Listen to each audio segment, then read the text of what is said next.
ఉదండాపూర్ రైతులు కలిసిరు కదా మేడం, ఉదండాపూర్ రైతులు ఉదండాపురం రిజర్వాయర్ కింద ఉన్నటువంటి భూ నిర్వాసితులు, రిజర్వాయర్ కింద భూమి కోల్పోయినటువంటి రైతులందరికీ కూడా ఇప్పటిదాకా కూడా మరి వారికి కంపెన్సేషన్ ఇవ్వకుండానే మరి పనులు ప్రారంభం చేయండి అని చెప్పి నిన్న అక్కడ ఒత్తిళ్లు తీసుకొచ్చినట్టు వాళ్ళని బెదిరించినట్టుగా కూడా పెద్ద ఎత్తున పత్రికల్లో వచ్చింది, సోషల్ మీడియాలో వచ్చింది. రైతులు కూడా స్వయంగా నన్ను వచ్చి ఇప్పుడు చాలా పెద్ద ఎత్తున ఉదండాపురం రైతులందరూ వచ్చి కలవడం జరిగింది ఇందాక కొద్దిసేపటి కింద మహబూబ్ నగర్లో. సో అక్కడ నిన్న మంత్రి గారు వచ్చిండ్రు, ఇరిగేషన్ శాఖ మంత్రులు ఉత్తమ్ కుమార్ రెడ్డి గారు వచ్చిన సందర్భంగా వారికి మాట్లాడడానికి కానీ వారి సమస్య చెప్పుకోవడానికి కానీ కూడా సమయం ఇవ్వలేదు. మేము అసలు మంత్రితో మా ఈ ఇష్యూని కూడా ప్రస్తావించడానికి కూడా మాకు సమయం ఇవ్వలేదు. పోలీసులు మమ్మల్ని చెదరగొట్టిండ్రు, భయపడిచ్చిండ్రు. 2 రోజుల నుంచి పోలీస్ స్టేషన్లో కూర్చోబెట్టిండ్రు మమ్మల్ని.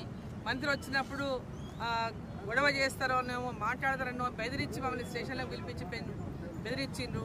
మీకు కంపెన్సేషన్ విషయంలో అది తర్వాత 6 నెలలు అవుతుందో ఎప్పుడైతుందో వస్తుంది, మీరు ముందైతే పనులు ప్రారంభం చేస్తామో మీరు ఎవరు అడ్డు రావద్దని పోలీసులు కూడా భయపడించినట్టు, లేకుంటే కేసులు పెడతామని భయపడించినట్టు కూడా వాళ్ళు తెలపడం జరిగింది. అది ఏమాత్రం కూడా సమంజసం కాదు. యాక్చువల్గా ఇప్పటికే ఎప్పుడో పూర్తి కావాల్సినటువంటి ప్రాజెక్ట్ ఇది పూర్తి కాలేదు, గత ప్రభుత్వం పూర్తి చేయలేదు. మరి ఇప్పుడు వచ్చినటువంటి ప్రభుత్వం పాలమూరు రంగారెడ్డి ప్రాజెక్టుకు జీవో ఇప్పించింది, ఆనాడు సర్వేకు జీవో ఇప్పించింది. ఆనాడు మంత్రిగా నేనే ఇప్పించిన మహబూబ్ నగర్ జిల్లా నుంచి ఆ జిల్లా సమస్యల పైన ఆ రోజు జిల్లాల మంత్రిగా రాష్ట్ర ప్రభుత్వం ఆనాడు కిరణ్ కుమార్ రెడ్డి ముఖ్యమంత్రితో మాట్లాడి గట్టిగా ఫైట్ చేసి దీనికి జీవో విడుదల చేయించడం, పాలమూరు రంగారెడ్డికి జీవో విడుదల చేయండి అని చేయించడం, సర్వే చేయాలని. దాని తర్వాత కొత్త ప్రభుత్వం వచ్చింది, తెలంగాణ ప్రభుత్వం వచ్చింది. వాళ్ళు జూరాల ప్రాజెక్టు దగ్గర ఉన్నటువంటి ఈ ప్రాజెక్ట్ ఏదైతే డిజైన్స్ ఏవైతే ఉన్నాయో అది కొందుకు ఉన్న డిపిఆర్ని మొత్తం కూడా మార్చి నార్లాపూర్ దగ్గర నుంచి ప్రాజెక్టు నుంచి చేపట్టింది. దానివల్లనే ఈరోజు ప్రాజెక్టు నిర్మాణంలో చాలా సమయం అయిపోయింది, ఇప్పటిదాకా పూర్తి కాలేదు.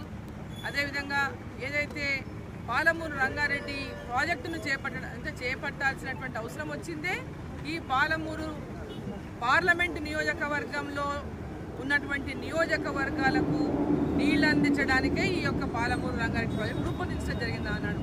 కానీ దాని లక్ష్యం పూర్తిగా ఇవాళ నీరు గారిపోయింది. ఈరోజు మళ్ళీ నార్లాపూర్ దగ్గర శ్రీశైలం బ్యాక్ వాటర్ నుంచి నీళ్లు తీసుకొని మరి పాలమూరు ఏదైతే పార్లమెంటు నియోజకవర్గాలు ఉన్నవన్నీ పైకి ఎత్తు మీద ఉంటాయి. దానికి మళ్ళీ ఇక్కడ నుంచి ఉదండాపూర్ అని అదని ఇదని షాద్నగర్ దగ్గర లక్ష్మీపల్లి అని ఇవన్నీ లక్ష్మీదేవపల్లి అని, ఆ లక్ష్మీదేవపల్లికి ఇప్పటిదాకా పక్కన పడేసి దాన్ని అసలు ఊసేలేదు. మరి ఉదండాపురం రిజర్వాయర్ కింద రైతులకు ఇప్పటిదాకా కంపెన్సేషన్ లేదు. సో ఇవన్నీ కూడా ఆ రైతులకు ఆనాడు ల్యాండ్ అక్విజిషన్ చేసి దాదాపు 7 ఏళ్ళు అవుతుంది. మరి 7 ఏళ్ల నాడు నిర్ణయించినటువంటి రేటును ఈరోజు ఇస్తామని చెప్తే 8 ఏళ్ళు అయింది, 8 ఏళ్ళ పూర్తయింది. ఆనాడు ఇచ్చిన రేటునే ఈరోజు కూడా అదే రేటు ప్రకారం మీరు తీసుకోండి అని రైతులకు చెప్పడము అది ఏమాత్రం కూడా న్యాయం కాదు. ఆ రోజే మీరు డబ్బులు ఇచ్చేసి ఉంటే వాళ్ళు ఇంకో చోటనే కొనుక్కునే వాళ్ళేమో.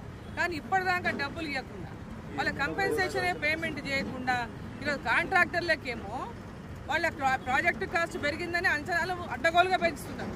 మరి రైతుల యొక్క భూములకు బయట భూముల విలువ పెరిగిపోయింది.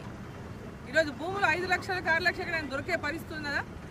ఈరోజు వారికి న్యాయం చేయకుండా మరి వాళ్ళ మీద ఒత్తిడి తీసుకొచ్చి భయపెట్టించి దాని ప్రకారం మార్కెట్ రేట్ ప్రకారం భూముల విలువ ఏముందో దాని ప్రకారం వాళ్ళకి రైతులకు కట్టియాలి. మీరు డబ్బు ఇచ్చే రోజు ఏం రేటు ఉందో ఆ రేటు కట్టియండి. ల్యాండ్ అక్విజిషన్ చేసి 8 ఏళ్ళు అయింది, ఇప్పటిదాకా డబ్బులు చెల్లించలేదు. సో ఈ నేటి మార్కెట్ విలువ ఏముందో దాని ప్రకారం వాళ్ళకి చెల్లించండి.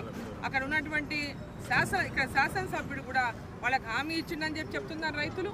మాకు 25 లక్షల ప్యాకేజ్ ఇప్పిస్తానని చెప్తున్నారు రైతులు. మరి ఆ విధంగా ఎమ్మెల్యే గారు చొరవ తీసుకోండి. ఈ ప్రాజెక్టు ద్వారా అనేక మంది రైతులు లబ్ధి పొందుతారు.